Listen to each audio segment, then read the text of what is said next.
রাসূলুল্লাহ, জান্নাতি পোশাক কে সর্বপ্রথম পাবে, কে পরবে? নবী বলেন, আয়েশা রে, জান্নাতি পোশাক সর্বপ্রথম আমি রাসূলুল্লাহ পাবো, কিন্তু আমি নবী সর্বপ্রথম পরব না।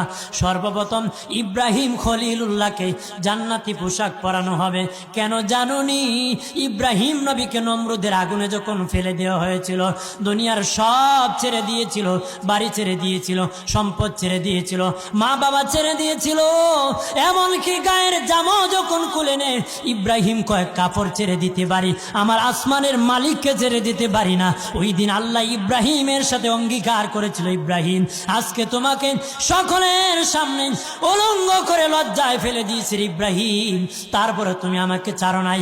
আমি কিয়ামতের দিন সকলের সামনে মুসলমান, বেঈমান, কাফের, নাস্তিক যারা তোমাকে উলঙ্গ করেছিল, তাদের সামনে আমি আল্লাহ আনুষ্ঠানিকভাবে তোমাকে কাপড় পরায়া দিব।